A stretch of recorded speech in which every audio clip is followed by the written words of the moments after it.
안녕하세요. YDEH 미션의 김바울 선교사입니다. 오늘은 창세기 1장에 들어가면서 한국어와 히브리어의 차이점과 고조선에 유대인이 살았나에 대해 알아보도록 하겠습니다.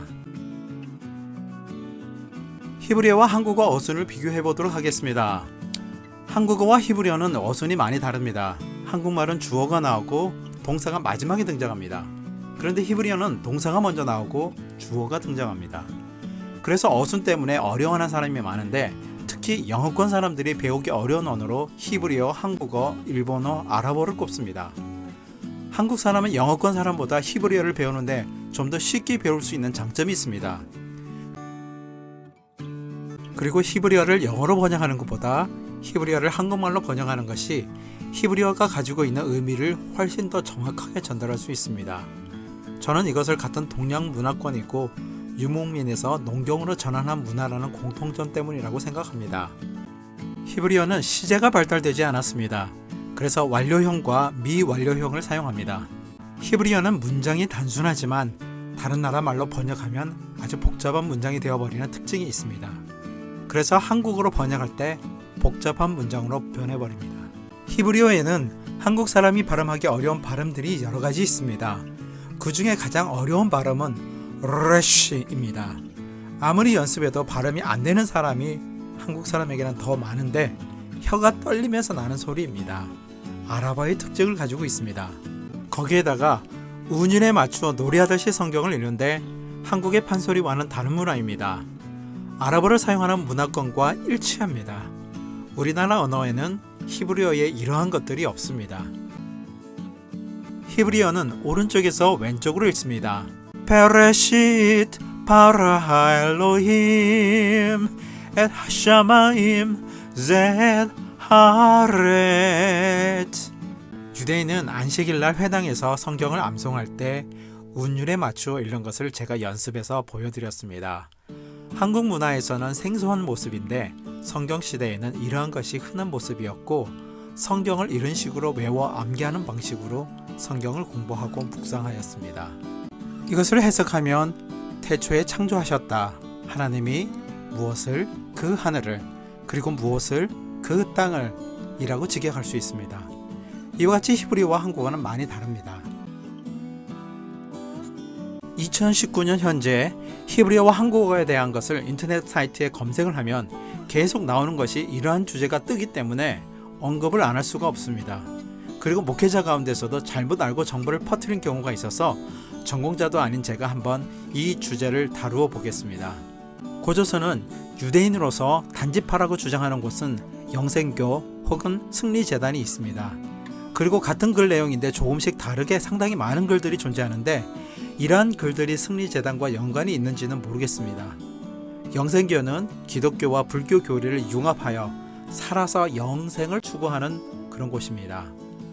복음적인 기독교 교단에 속하지 않은 단체이고 MBC PD 수첩과 KBS 추정 60분에서 각종 비리와 폭력과 살인을 일삼은 것을 폭로한 적이 있습니다. 교주는 재판 도중 심근경색으로 사망하였고 분파로는 삼천년성과 군화 엄마와 같은 단체가 있습니다.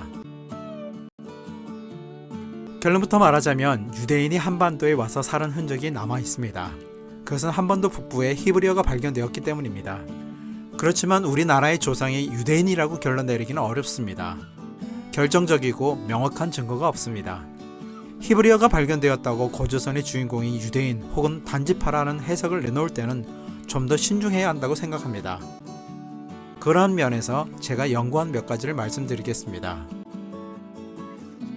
첫 번째, 언어입니다.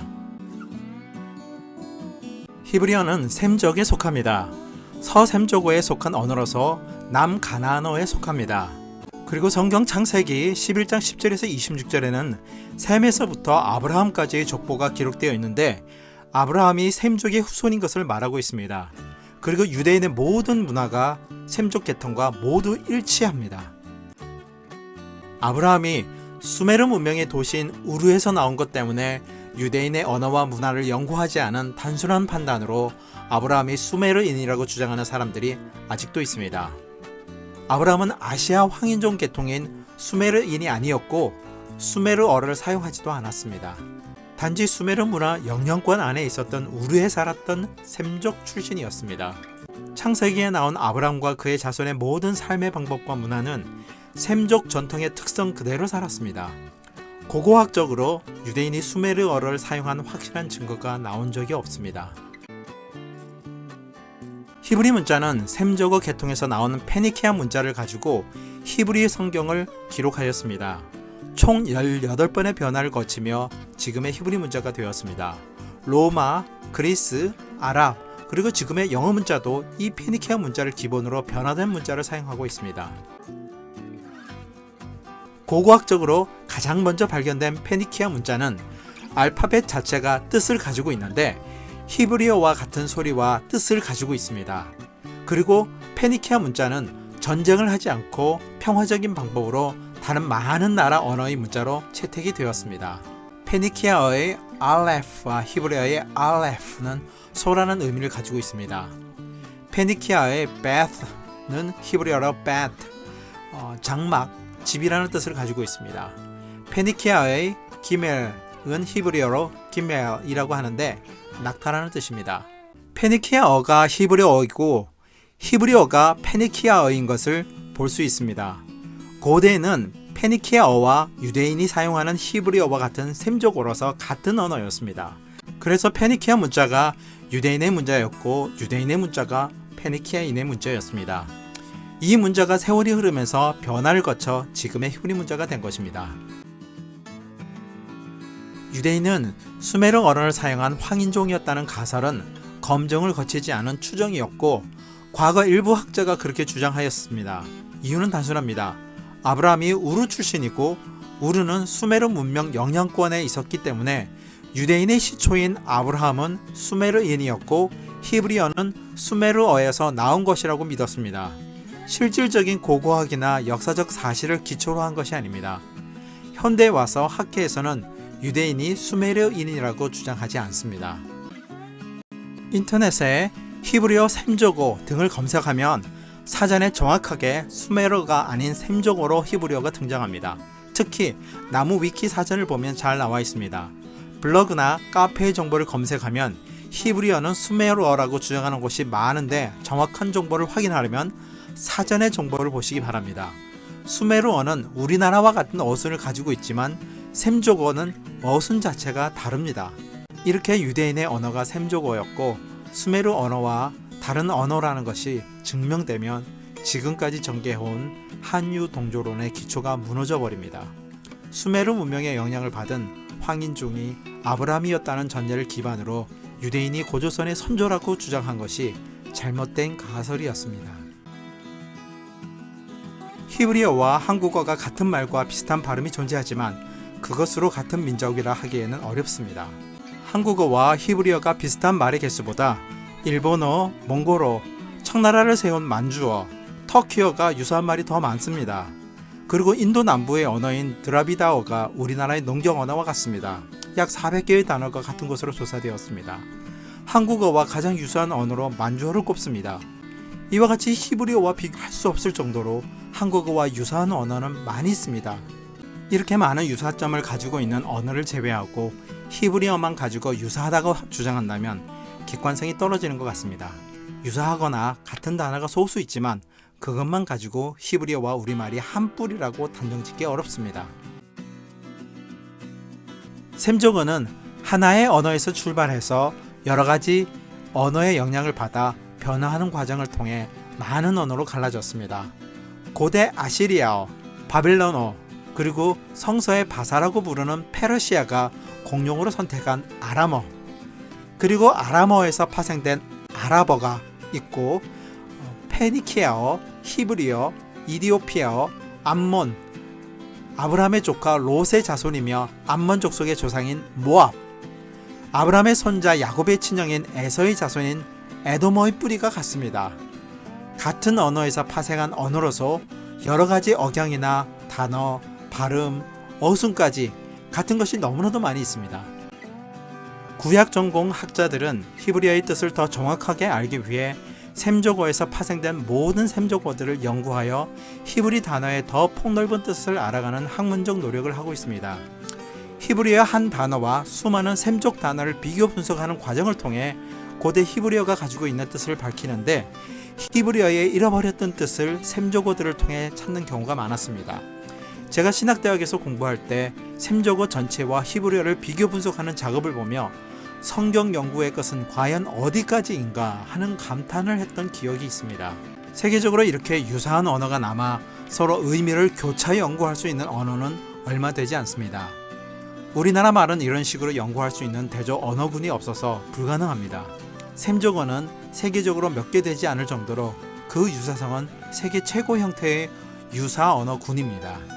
그리고 셈조어 중에서도 히브리어는 성경을 보존한 덕분에 원형 셈조어와 가장 유사합니다. 그러므로 히브리어는 수메르 언어에서 파생된 언어가 아닙니다. 셈조어 중에서도 가장 원형 셈조어 형태를 가지고 있습니다. 우리나라에 히브리어와 같은 소수의 단어가 있다고 유대인이 한국에 이주한 증거로 삼을 수 없는 이유는 히브리어와 같은 언어인 셈조어에서 파생한 종족이 너무나도 많고 언어도 비슷해서 그들 중에 하나가 이주해 와서 우리나라 언어에 영향을 끼쳐도 히브리어와 같은 단어들이 있을 수 있습니다. 여기서 중요한 것은 한국어와 유사한 히브리어 단어가 다른 종족들의 언어에 비해 너무 적고 어순 또한 심하게 많이 틀리다는 것입니다. 그리고 이 땅에 사는 모든 언어의 유사성을 서로 비교하면 비슷하지 않은 언어가 없을 정도로 서로 유사점을 가지고 있습니다. 두 번째, 키가 작고 머리가 검다는 공통점에 대한 것입니다.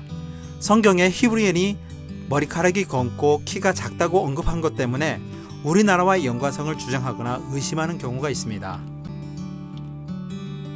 우리나라와 같은 아시아인들은 대부분 키가 작고 검은 머리이기 때문에 아랍인이 키가 작고 머리가 검을 것이라는 생각을 하지 않습니다.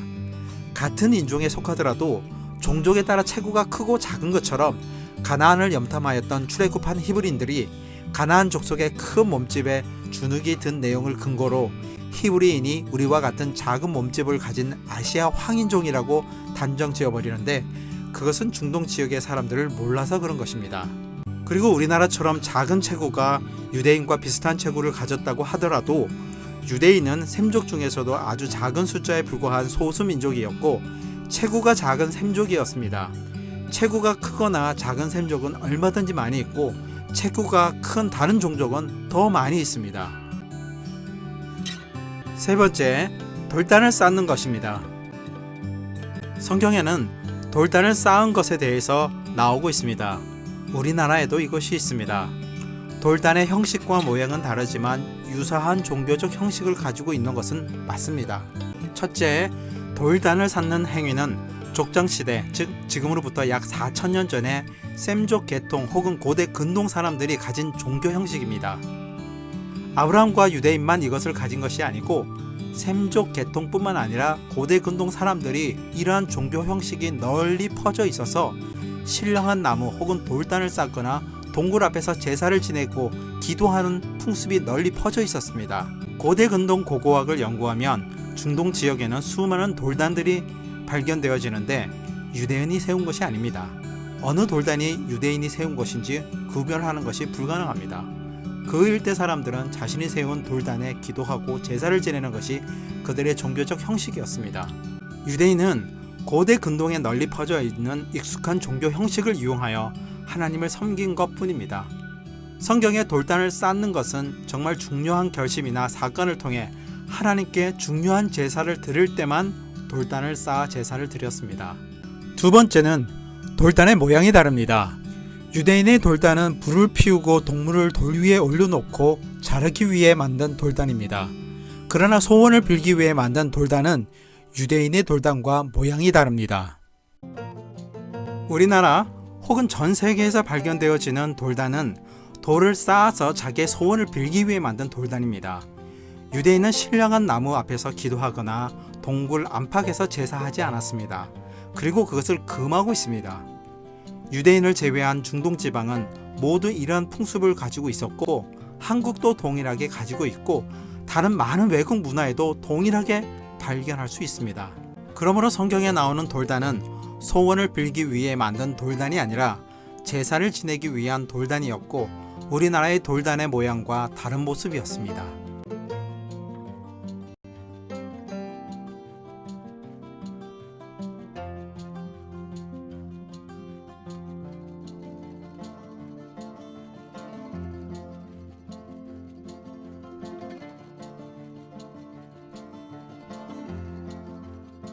감사합니다.